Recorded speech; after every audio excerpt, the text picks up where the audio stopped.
Hello, everyone, and welcome to episode 66 of Underexposed, our weekly macro show.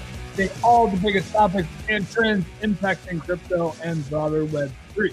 Today is Tuesday, March 24th, 2026. Folks, volatility is increasing as the Iran war enters its fourth week.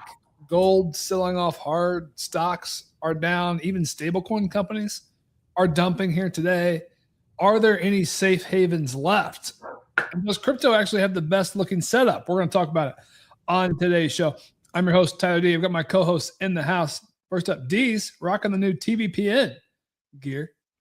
GM, how you doing? Good, doing well. Another great week with the baby and being a dad and checking out of the Iran war. Glad to be back. Are you cruising in you're nearing your third month? At least 2 months are in for sure. Yeah, we're almost on month 3. She is constantly smiling and putting one or two fists in her mouth at once. So it just cracks me up and melts my heart and makes me realize not much else matters right now. I'm glad you're continuing to enjoy it and have the right perspective. So I appreciate that. The new dad perspective, as always. Folks, we've got Peter Jennings on with us here. He's back from vacation. Peter, Jim, how are you doing? We missed you. Yeah, Jim, missed you guys too. Was out in Mexico and Cabo. It was perfect weather, and other than having a cold, it was a great time. Kids did really well. Beach was awesome. It's fun to just see your kids in a new environment, and they had a blast. So excited to be back with you guys. It is definitely the most challenging markets I can remember. Very, very tricky time to have a directional view. It is indeed. Quick tactical question. How was your travel? Were there any TSA issues abroad? Were you able to get through fairly smoothly? It was smooth considering the kind of challenges. Coming back from Mexico, obviously they didn't have the TSA issues, so that was nice. Going there, Denver Airport, it's a zoo, but we planned for it, and it wasn't as bad as it was quoted. Good. Well, happy to hear it. As someone who's traveling here in a few days as well. Well, folks, what are we going to talk about on today's show? We got Peter back in the house, so we're going to talk macro, trading this volatility, how to have a view on anything. If you can, it is tricky. We're going to talk crypto, Bitcoin's continued outperformance, and now Saylor's massive $44 billion ATM. What does that mean for Bitcoin setup? Hype continuing to outperform, much to the lightards' dismay. Circle, the news of today, selling off hard on some new Clarity Act details, it seems. So we're going to dig into that. Prediction markets are potentially facing a sports markets ban. What's that going to mean for a potential poly token and these recent $20 billion valuations? We'll talk about that and more. A few housekeeping items, as always, before we get started. We are live on Kick and X. Make sure to follow our channel. Check out the live stream. And folks, we are doing Yeet giveaways today. Thanks to our partners over at Yeet. This is going to be our last show of March. I am out next week for spring break. So to make up for that, we're going to do 4 giveaways at the end of today's show. So you're going to want to make sure you enter for your chance to win. You need to be signed up over at Yeet using the Morning Minute affiliate code. Producer Charlie will have a code on the screen. Make sure you enter that to make sure you are eligible. And always, before we get started, quick disclosure, the opinions expressed on this podcast are those of the speakers and do not reflect the views or opinions of any organizations they're associated with. We are here to share insights, provoke thought, and maybe even start some debate, but this is not, I repeat, not financial advice. While we're talking about markets, investments, and trends, remember, your financial decisions should be made with the help of your own research or with advice from a licensed professional. All right, well, let's get into it. I'm going to fire up the screen share for those who are in the stream. We'll take a look at the crypto board first and then dig into some macro. Where are we since last week? So we are red a decent amount since last week's show. We had a couple of green weeks in a row. That has since reversed as we're kind of just hanging out in the middle of the range. Bitcoin down 6% of the week, 69.9. ETH down 8%, 21.36. Solana down 4.5% at 89.69. This seems like we've kind of been in this zone really for the last 5 days or so. I think the biggest macro news is we sold off a bit Friday night into the weekend. American troops were being deployed, and then Trump came out with a surprise announcement Monday morning saying that strikes were going to be postponed for 5 days, potentially working towards some kind of a ceasefire / peace deal for the Iran war. Crypto markets did jump on the news 1% to 2%, but have since given back about half of those gains. So not really too substantial of a move, unfortunately, but it does seem like the pervasive theme in the headlines driving the market on any day, on a day-to-day basis right now, are all just tied to the war, what it means for oil prices, oil hanging out at 92, Brent's at 104. So certainly on the higher end of where they have been. Gold has been continuing to sell off. We'll get into that in a minute. But I guess, Peter, kind of looking at macro, seems Iran war driving the news. Some potential progress on the peace front. Curious for you. Are you buying it? Do you think we are actually seeing some real progress? Is this going to continue for a while, and how's it impacting the markets from your view? I think it's extremely dangerous to try to trade this war. We're in the fog of war. We don't know what's going on. I think people who have conviction on knowing what's going on are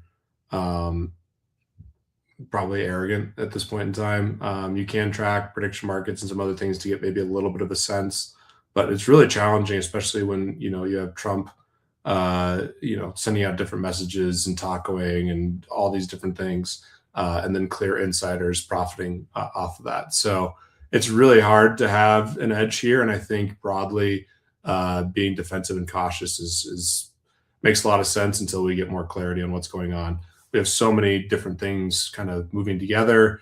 We have this war, we have AI disruption, we have midterms coming up here. So it's a really, really challenging time. And my kind of base case coming into this year was that we would have strong markets ahead of the midterms and that the administration would do everything they can to pump markets. And, there's only so much you can do when you're in the midst of a war.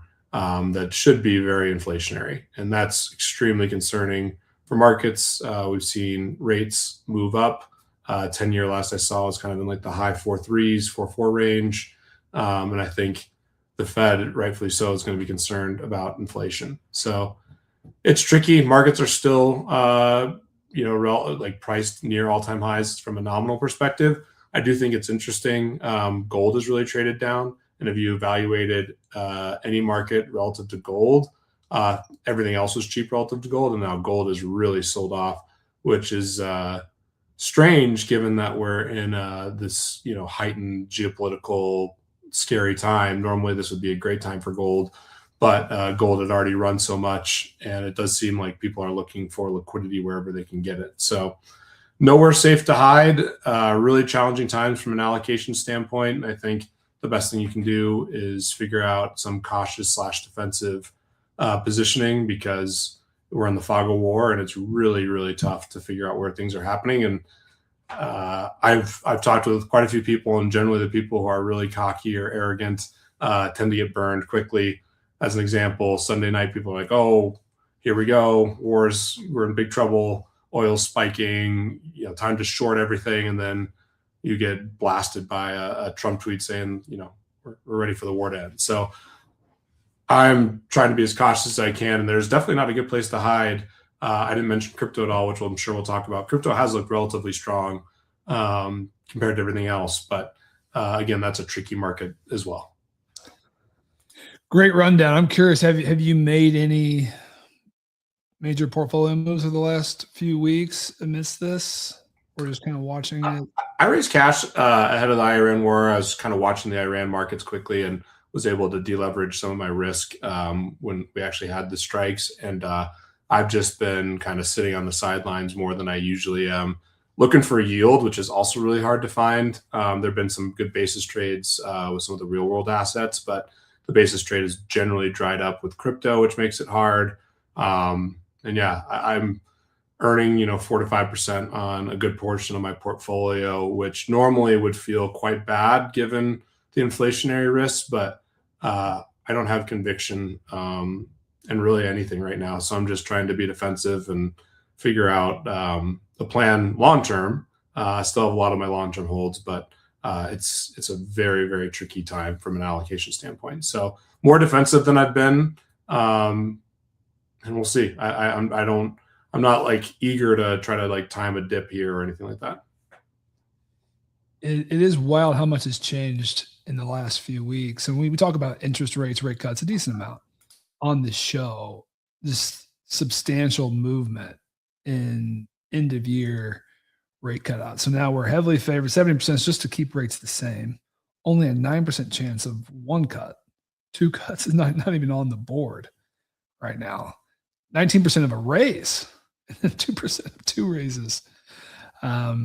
As everyone's inflation targets now much higher. I guess a wild card with an asterisk on it, I'd say, is Warsh coming in as the new Fed chair, right? After the April meeting. I think that still has to be confirmed, but also I'm in the view, I don't think he's going to necessarily come in like a bull in a china shop. I think he'll still be largely reading the data, and he's also just one vote on the board of 12. But this is it's kind of hard to ignore the massive change we've seen in these rate odds just over the last few weeks. Yeah, I mean, a month ago it was 25% chance at 3 cuts, or yeah, 2 cuts, I guess. Yeah, 3 cuts. 3 cuts was 25%. It's now 0, 33 for 2 cuts. So I mean, these are just massive moves. It's kind of doesn't really feel like they've all been totally factored in yet.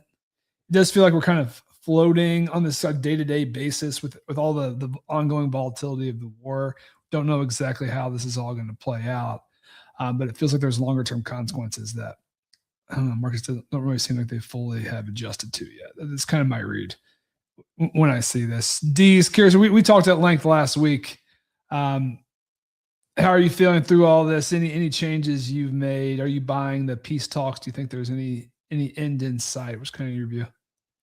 Yeah, not any changes here. I think Peter hit the nail on the head. We really don't know what the Trump camp is going to do. The only people who do are the Trump camp, who probably inside trade on their own news. So only trade I made over the last week was I picked up some zero under $2. I talked recently, I think on like last few shows, about wanting to get back into position there. Did not buy. I bought like 10% of what I would like to have. But I just had to buy something because it was at a nice spot on the daily chart. And if you cut out all the other noise, I thought it was a good buy. So try to buy more if we go back under $2. Would love to get $1.50 again, but I don't think we get it. Do I spy a cup and handle breakout happening right now? A little 2-month cup being formed, and here's the D's buy candle that's trying to light up. It was more like, I keep talking about this thing, and if it dipped, I wanted to buy it. And I saw it under $2 over the weekend, and I was like on my phone, and I just took all the money I had on my phone and bought some. All right, I don't need this ETH on my phone anyway. What the fuck is this doing? Well, good grab by you. Didn't really spend too much time under $2, really, and now up 10%. No, basically just Sunday. It was under Sunday. I checked like Sunday afternoon. Baby was taking a nap, and I was like, "Oh, this is a sign." Normally, I like buying things on Sundays too, just because I have that meme of like, "Oh, it's another Sunday and the market's going to shit." So it's kind of in the back of my mind that buying things on Sunday feels nice. It's also becoming a meme, but it feels like Trump drops like the bad headlines 5 over the weekend. Yep, and then either late Sunday or Monday morning, 5 a.m., he drops the good headlines. And it's like a meme, but it also feels like it's played out like 3 weeks or 4 weeks in a row. And then we have the hyperliquid volumes going up, maybe potentially because of the things he's saying. So it's like, I don't absolutely hate it. Like it's good for that bag, but it feels weird when the president seems to just be trying to manipulate markets all the time. But I mean, we knew that was going to be the case before he was even president, and we knew it was going to be the case even more once the meme coins dropped. So not optimal by any means. It is. Everything does feel like one of the big winners of the volatility, right? I mean, it's bad when people who used to trade Trent shit coins are like tweeting about oil. Well, and once again, CT has found a way to top a new asset. We topped gold, baby, rotating to gold over 5,000 when, I mean, I think I brought it up on the show where I was talking about my uncle who was calling for, $10,000 plus per ounce of gold and shit. So we managed to top that. And then if we could top oil, that would be great, but we'll see what's going on with the war.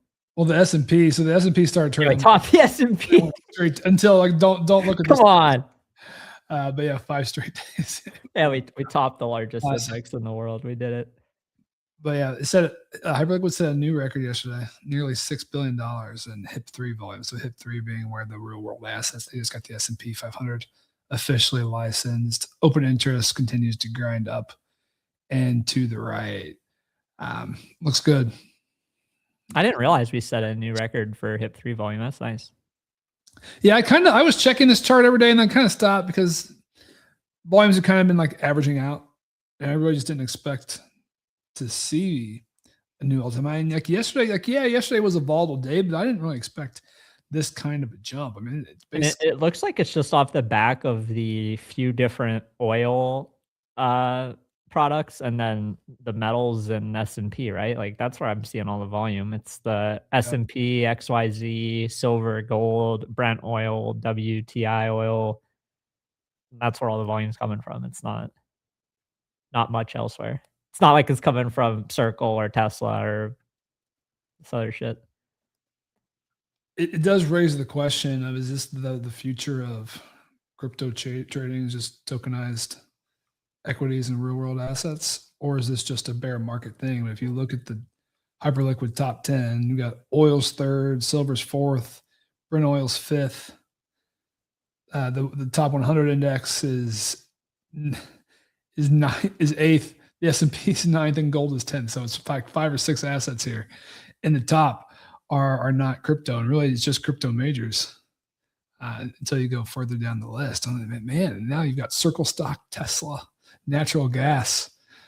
So like we're talking over half of the top 20 here are probably stocks, metals, or commodities. And is this the new normal? It doesn't necessarily have an impact. I don't know if it does have an impact. Well, I feel like it would. I guess it's less when you have other assets to trade.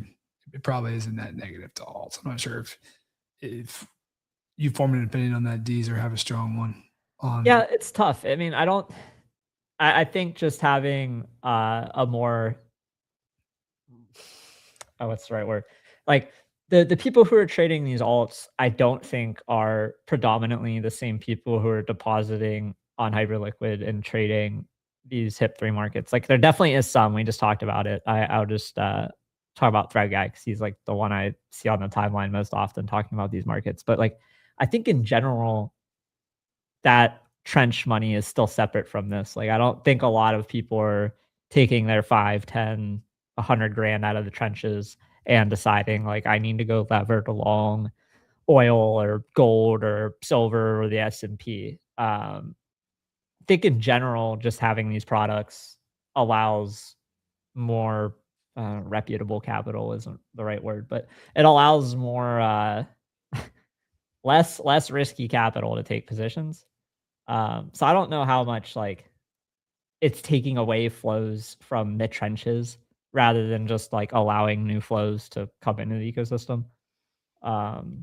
But I don't know. I mean, are you taking any money out of FOMO or your trench wallets and buying oil or precious metals or index funds on Hyperliquid? Or do you know anyone who is doing that?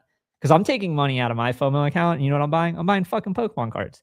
I'm not buying oil and gold and S&P 500. I have not, but I feel like over the last 5 years, I've been more focused in the crypto niche. I don't really consider myself a macro trader. Yeah, I'm more just thinking about like the flows in our ecosystem. How much of that is flowing out of dog shit, high upside, likely zero assets and going to this?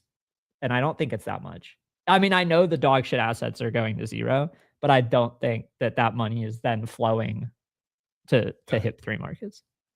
I think that's fair. I think HIP-3 markets is probably like institutional money that is using these markets to hedge other traditional positions that aren't on crypto rails. or it's just savvy traders who have liquidity in crypto who are using it. I don't think it's degenerates. Makes sense. Peter, I'm curious. You did mention the gold sell-off a bit, but I want to maybe dig into it a little bit more.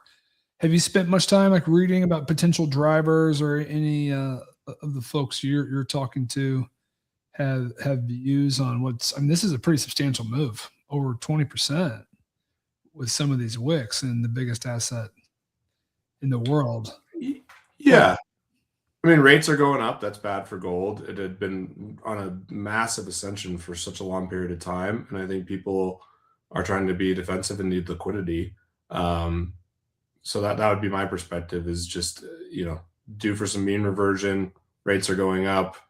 We have this big liquidity shock, and people are trying to position for, a more cautious kind of environment. So it makes sense. And keep in mind, I mean, it's still, if you zoom out, the chart is still straight up and to the right broadly. It's just, we've had this big sell-off recently here. So is there any point where you're interested in buying this gold dip, Peter?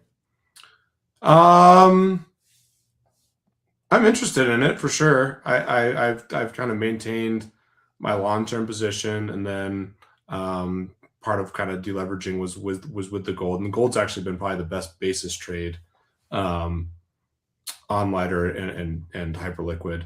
And that to me is, you guys were just chatting about that. That's probably the most exciting thing happening in crypto right now, that and prediction markets, which have a ton of risk as well and regulatory scrutiny. But I think it's great that we're seeing real world assets just spike in volume, and that, we're getting to this 24/7 trading environment. And I think that's a real massive unlock. And I think there's a way bigger TAM than just, crypto degenerates in the trenches trading on these platforms. When you get institutional capital that can hedge and do all sorts of, unique things, it's still not big enough yet, but the trend is really positive. And I think we'll see more and more liquidity and volume come on for these 24/7 markets. So to me, this is really excited. Gives me a lot of optimism about hyperliquid, and we'll see if any of these competitors can do well. Lighter has not had great price action, but it's probably still what I view as the second best DEX out there.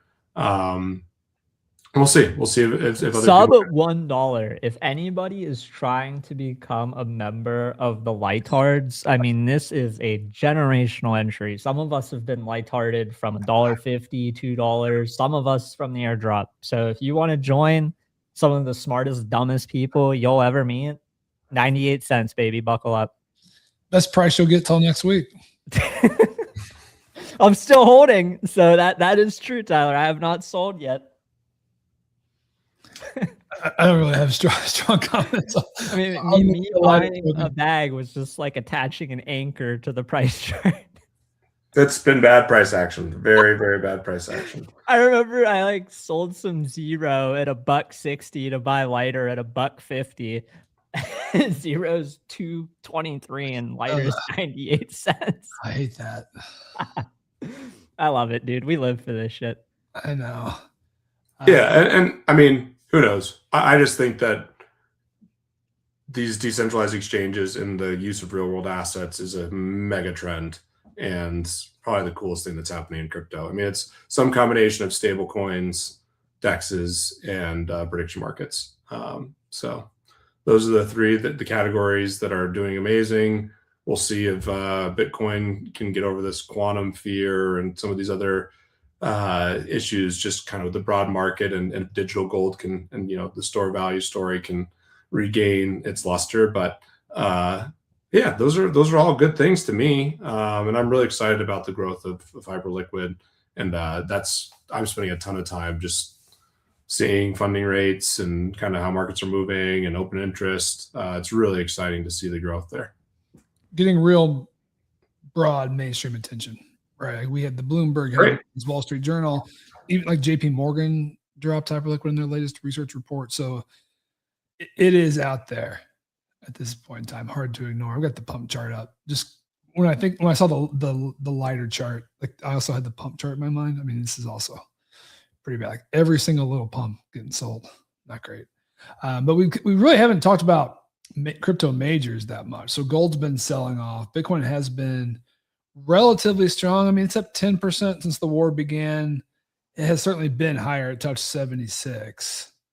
So just hanging out at 70K right now, but basically all their markets are red. So that's where the outperformance has come from. Now we've got fairly big news that dropped yesterday for Michael Saylor, who's the biggest Bitcoin buyer in the world. $44 billion ATM plan unlocked. He's going to have 21 billion in ATM available for MicroStrategy shares, common shares, 21 billion for Stretch. His new digital credit like product, and then another couple million for Stark. So he's going to potentially have the capital to keep deploying. I did check in on Stretch. It's moving a bit. It's still under par. It has been under par since their last window closed, but getting closer to that $100 mark. So if and when it gets there, the Stretch ATM will turn on. And I feel like that's going to be perhaps what drives the next leg up.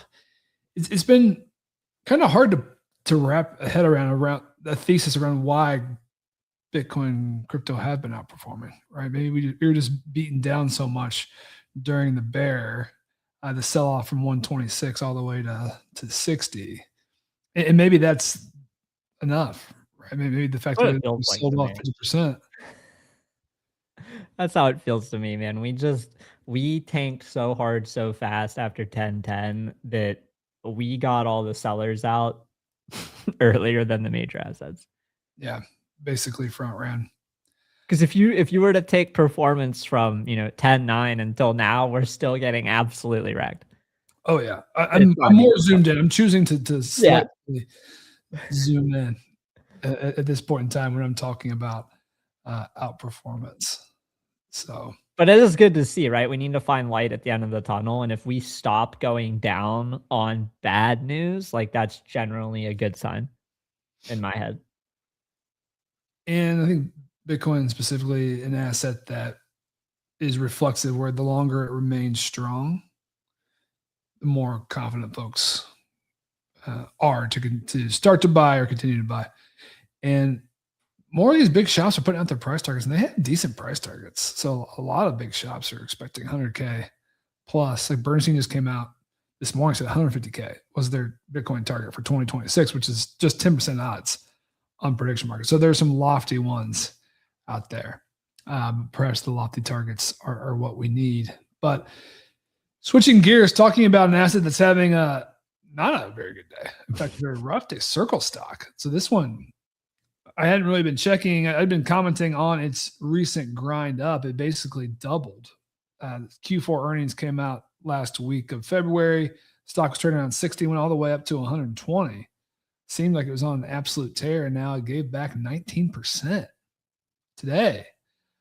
Some folks were pointing to Tether announcing a big four firm audit, but that does not seem to be the actual driver, folks. It appears that it's more likely tied to updates from this latest draft of the Clarity Act and these new details on how stablecoin yield and rewards will work, what is going to be restricted and what is not. And this appears to be a bit of a departure from what had been previously agreed upon. The yield is much more narrow and restrictive than it had been. It seems like this will be a loss for. I have not had a chance to dig through this, but the replies I've seen, folks calling it a loss for the stablecoins, a loss for DeFi, a win for the big banks, effectively. So I would chalk that up as a potential net loss for crypto overall. There are positives still in the Clarity Act, which is what makes this so tricky. Like this yield issue, clearly bad. Some of the new restrictions, program requirements for the DeFi shops is going to require a lot more KYC, AML. I think you view that as negative. There are positives though, like giving path to turning your token into from a security to a non-security, the decentralization aspects of all of it. So it's a little bit mixed bag. Dee's not sure if you spent much time digging through this or have seen many reactions or just reactions to the Circle trade, one that we've been kind of talking about off and on for a while. Yeah, I actually didn't realize until about 30 minutes before the show that the latest draft of the Clarity Act was even out. The reason it got the reason I'm even aware of it is because we're talking about the Circle price, and we're like, oh, why did Circle go down so much? So I haven't got a chance to read through and see it, but just from a government and banking standpoint, it does make sense that the banks would lobby politicians hard enough to not have any type of baked in yield go to stable coin holders, because I mean that is so much, I feel like, of the banking system's edge is that they get all the free yield from our deposits and I get my like 0.04% in my Schwab checking account to show for it. Yeah, I'm looking at the details now. So this bans yield directly or indirectly on stablecoin holdings, covers the issuer and affiliate platforms. There are some workaround programs that you can do. I think so. That's where the nuance is going to be in all this. Is like what are the workarounds? What type of like activity-based rewards are fine. So like depositing into like an LP pool, a vault or something. Yeah. So some potential ways to get around it, but not seemingly what the larger crypto shareholders have been wanting. I just like my other reaction to this is the bill's only 68% chance of even passing. So Circle stock's selling off 20% for new details in the law that's still far from guaranteed to even pass this year, which I guess my initial reaction was that this was an overreaction, but it continues to go lower. My gut is it's probably not even going to pass now. I guess it's probably where I'm at. How has this thing even been trending? So we spiked to 70, 72, what on Saturday? That's basically the highest it's been. No, it's been kind of at the 70% level, I guess. But moving down a little bit here this week. So still 2/3. I don't know. I'm a little more bearish on this. We talked to Sander over at Decrypt, who's been covering this in depth. His view is that this thing is far from being signed, and that the yield is still just one overall component. And some of the other aspects, like the ethics clauses, the ability of the president or anyone in the president's family to be involved in a crypto project, needs to be included. And I'm not sure that it is. So I think there's still a lot more work to be done on this one. Does that make Circle stock a buy? I'm not sure. It's also could be a little bit of profit taking after a full 2x run over the course of a month or so. But we'll continue to track this one. I think arguably the one of the most interesting stories, and I think we dabble in prediction markets talk here on the show. We pull up live odds quite a bit. But this surprising story out of the Wall Street Journal dropped yesterday. Lawmakers introducing bipartisan bill banning sports bets on prediction markets. So this is from senators across the aisle here coming together to put this restriction in place. And it seems to be largely just kind of trying to undercut the CFTC, cut them at the knees. CFTC, C-League have been very bullish on prediction market growth, and this one looks like they kind of want to give rights back to the states. I've talked about it on a few different shows, but if we have any newer listeners who haven't been following, just to give you a sense of how big the sports betting volume is on prediction markets, Kalshi, it's about 70 to 85% of their volume at any given point in time. Let me see if I can find the actual data. Here we are. So the orange bars are sports compared to the overall. So there was a point around the end of the year where it was about 90% plus. They had been growing other categories. So right now she's doing about 70 to 85% sports. So this will have a much bigger impact on Kalshi than Polymarket, but still a big impact on both. And of course, the sector as a whole. This comes notably after Kalshi raised at $22 billion. They raised $1 billion at $22 billion just last week. Polymarket has been showing similar raise numbers, I think right around that $20 billion level. Heavy speculation that a token is coming. Polymarket also notably turned on the fee switch yesterday, which we can chat about as well. Peter, I know this is a world that you used to play a big role in. I'm curious, maybe to your reactions first. Did you always think this was coming? Were you surprised by this? And I guess second part of the question, does this impact your view of whether or not prediction markets are a strong buy at current valuations? Yeah, I mean, this is still definitely where I'm spending the most time in general, is just kind of prediction markets and adjacent markets. Underdog is now heavily involved in this space. And a lot of our businesses, we just had the Gambling Unabated merger. We're focused on prediction markets. Um, and I'm trading a lot personally. So I love the markets. I think they're a ton of fun. I certainly think the sports side is a regulatory arb, and we'll see how it plays out. I think it's inevitable we'll have some form of a Supreme Court ruling on this, and it's not surprising at all to see this. Now, this got a lot of headlines and attention. This bill would still need to pass, which is the big thing that's really challenging. And just given how slow everything's been, it just feels like we have more and more bills and things, and Congress and just politics in general. Things are just moving so slow. I mean, it'd be nice to get the government open and have TSA agents at airports versus some of the stuff we're talking about.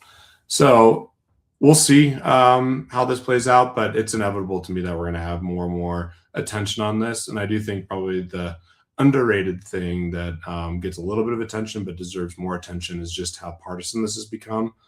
And if you look at the likelihood of Democrats winning both the House and Senate, that does not bode well in my eyes for prediction markets going forward. That being said, you do have the Trump administration and the CFTC heavily behind this. So just another partisan issue. There's going to be a lot of lawsuits. This is nothing new kind of in this world, having been heavily involved in the daily fantasy industry and then sports betting, and now this. All of it somewhat rhymes, and we'll see how it plays out. But there's certainly a lot of risk, and investing at the current valuations, I'd be skeptical at these valuations. There are a lot of big hitters and people behind them. The TAM of these markets is absolutely gargantuan, but there's so much regulatory risk, especially at the $20 billion valuation number that I'm seeing. I think that there's quite a bit of risk at these prices. So I don't have anything. I think even if sorry, I got a little bit of lag on my side. I think it's from this.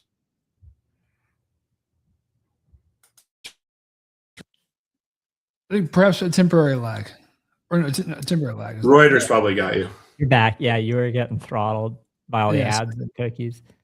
As I was still gathering my thoughts on what it means for the valuations, I understand why they went up and to the right. I think with the current risk on what fees volume looks like, if sports take a hit, even just on a temporary basis, I think was one to give you some pause. But I think still would lean bullish on a longer term time horizon. On a hyper near term, though, it gives me a little pause. But Dee's curious for your thoughts, reactions. If you saw it coming, were you surprised? And then your view at $20 billion, are you a buyer, holder, or seller? Yeah, I'm definitely not surprised. I'm surprised it took this long. I would have thought it would have happened sometime after the last major election, not 2 years later. But no, I'm definitely not surprised. 20 billion is a lot, but in crypto, you could easily say, well, this 20 billion is like cheap relatively and could be 100 plus. I don't know. When I look at like DraftKings at 11 or some of these other bigger, more traditional platforms, the growth that we're expecting for prediction markets seems a little crazy. But I don't know. I'm not a buyer at 20. I mean, I feel like I've been kind of a hater of both of these platforms for a while. So not to be clear, if there's no regulatory risk and it was just business as usual, I mean, these would be extremely cheap valuations, given the TAM and the opportunity. It's just, the chance for a zero or something that's, completely destroys these businesses is somewhat high with regulation risk. So that's the issue. And like when you're thinking about investing at this number, it's like, okay, how am I going to substantially outperform the S&P 500? You're going to need, these businesses to get to hundreds of billions of dollars in enterprise value, which is certainly feasible if regulatory goes their way. It just, you start doing the calculations. And yeah, when you look at other opportunities to invest, I mean, DraftKings at 11.5 or Kalshi or Polymarket at basically double. I think DraftKings is certainly a safer bet. So we'll see. There's a lot of uncertainty, and it's just another market. But I do hope prediction markets continue to gain traction over time, because I think that the best thing about prediction markets is they're effectively the news. And I want open markets, and I do think there's a lot of really positive things. It's just there's clearly going to need to be a lot more regulation. Yeah, I think that is coming. And I mean, Polymarket is taking another step, more news from the last 24 hours in how they're going to firm up their business, grow to a potential $100 billion organization. They turned the fee switch on. Fees. Here you got it. It's going to be variable by different market sectors as well as probability. So you're going to get hit with the highest fees in the middle of the probability curve, around 50%, 50 cents, then less as you go further out the probability curve, which does make sense when you think about how you need to attract liquidity for these markets. Notably, crypto will have the highest fee rate by far. Mentions markets are second up. They have high fees as well. Sports, notably, looks like they will have the smallest. Interestingly, I've seen folks already start to do the math on where they are projecting Polymarket annualized fees, and I've seen them in like the $700 million range. I think that's based on current volumes with this fee switch applied. That's not taking into account any kind of a sports ban. So quick grain of salt there, but another protocol that it does seem a little disingenuous to take zero fee volume and apply fees to the zero fee volume. Sure. Like that's my first gut read. Like I don't know, but yeah, I just think like it is important to point out that they're copying zero fee volume to like feed volume. Yeah, that's very fair. So I was talking with Logan about this on FOMO Hour. His view was he did not think that the volume would take much of a hit. I think, but your view is perhaps a little bit different. You're saying that you do think. I think the volume growth can outpace like what the last. I think volume can still go up. I just think assuming that the volume will stay the same when it's been zero fee is a bit sort of like generous. Yeah. I think that's where I land. It is interesting too that the lower fees on like what the weather we got is politics. Okay, I was looking for geopolitics. I see politics now, so that's on there. Is there anything not covered? Is there like any market they're basically trying to incentivize with lower fees, or is that just, I guess, weather is the lowest one here? Weather. I haven't really dug in besides these screenshots. I could always see them like having that as a. Yeah, I mean they have the sports fee relatively low compared to their other fees at 0.03. Which they'll have to be hyper competitive on. Yeah, absolutely. They have to be way more hyper competitive on that than crypto, probably. I'm trying to wrap my head around this Poly token. So I think Polymarket, the company, is much easier to value. I think this Poly token is much more difficult, and there's a lot of unknowns right now. Like, are they going to do buybacks? Like, to me, it wouldn't make sense that they would do buybacks like some of the other recent protocols have, like Hyperliquid. But then in the absence of a buyback, how do you value the token?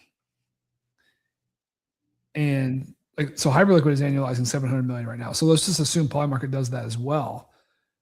You can make an argument, well, okay, well, that's where, so Polymarket would be valued similarly to Hyperliquid, which is $10 billion market cap, 38, almost 40 billion FDV.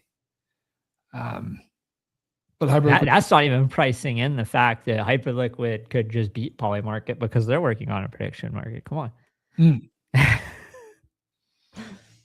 But no, it does seem expensive to me at 20 billion for these companies.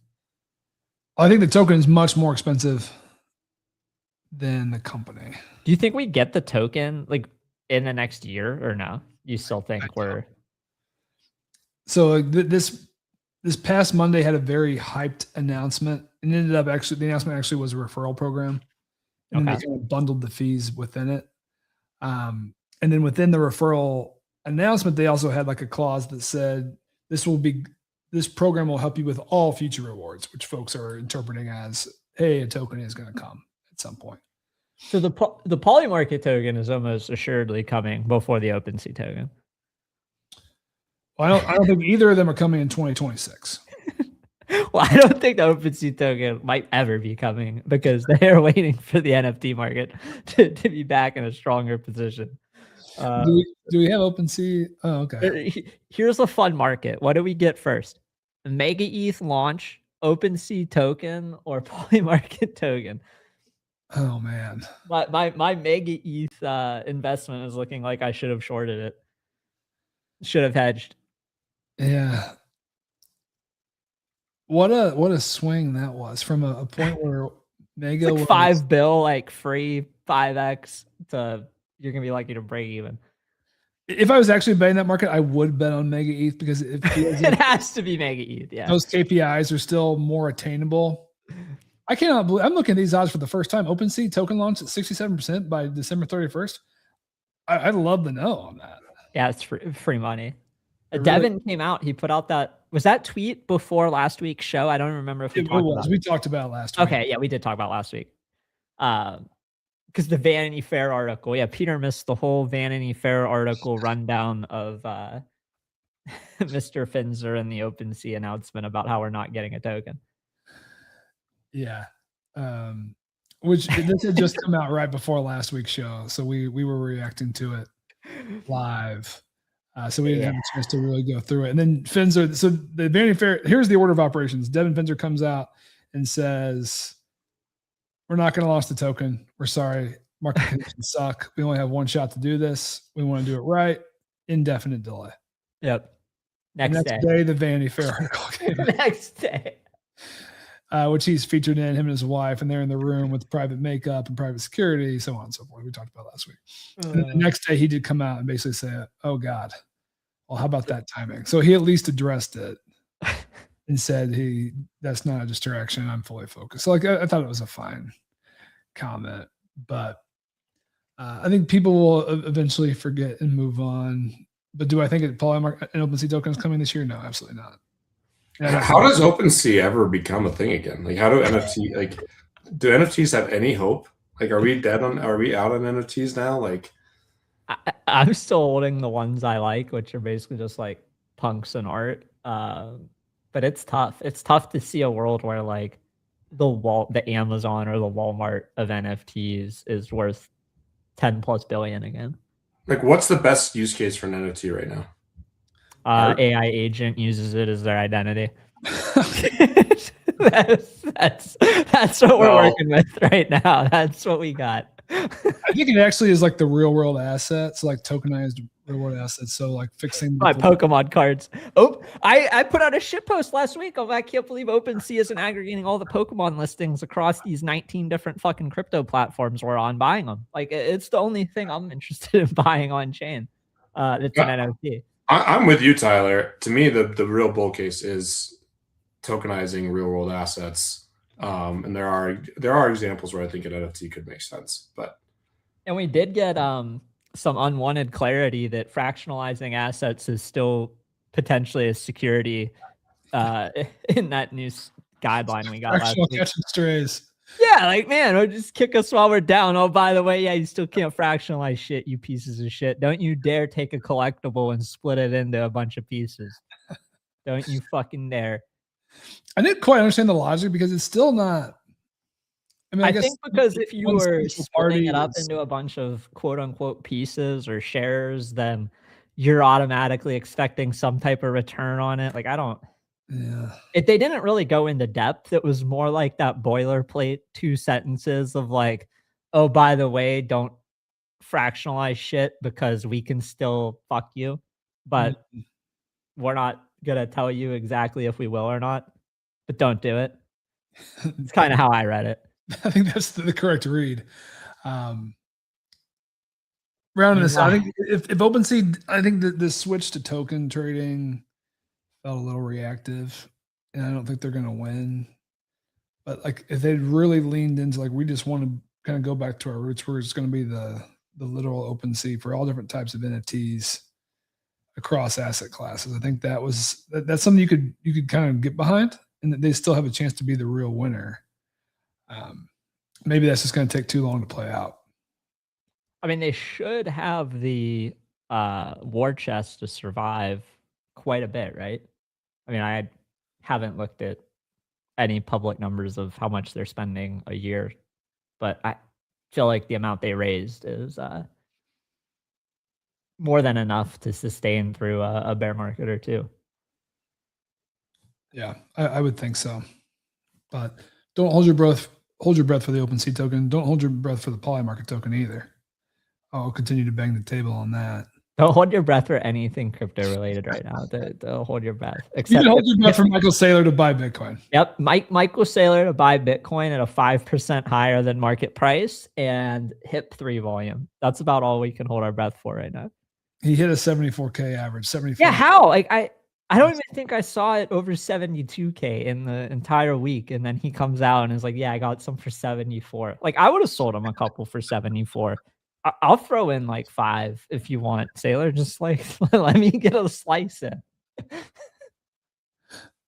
He hit like there was a small window at the beginning of the week. Yeah, he hit it like a fucking he slammed that hammer hit a nail, dude. He nailed it. He didn't touch it the rest of the week. So it is impressive how consistently this happens. I mean, it's every time he announces a buy that you look at the market price and you're just wondering how he got filled in like the 10-minute window that the price was at the local high that he got filled at. Well, you know, there's always at least one buyer out there, and he's not going anywhere. Well, I think we kind of went around the horn here for today's show. I want to get to our giveaway. So again, this is going to be our last show of March. So thank you to our friends over at Yeet. We're going to do 4 $500 giveaways. So producer Charlie, I think we'll probably do a mix, some weighted, some bronze with a volume lever on there as well. Let's go ahead and give it a spin and see who wins.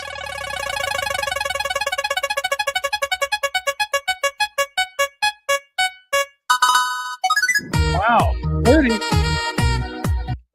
wins on a weighted wheel where they had a tiny sliver. So love that. Against the odds there. So shout out to Cordy. Hopefully you're in the chat with us. I don't think that is a requirement though for the show. Well, yeah, it is. Charlie, oh, there he is, laughing his way to the $500 bank. Congrats, Cordy. All right, Charlie, let's spin it again. A little bit heavier than faster one. Looking at 2 upsets. This is March Madness.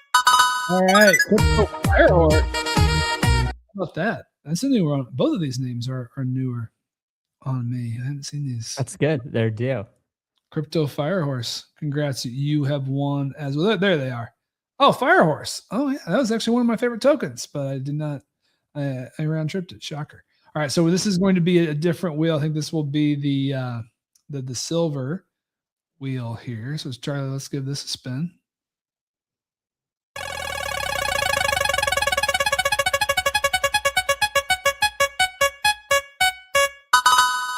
Top heater. The handle. Top heater. Another new one. I know this person hasn't won in a while on this show, or perhaps ever. I think that's seeing it. So a lot of new winners today. You do love to see that. Hopefully here in the chat. And then Charlie. Okay, so this one looks like it's even heavier. So it's very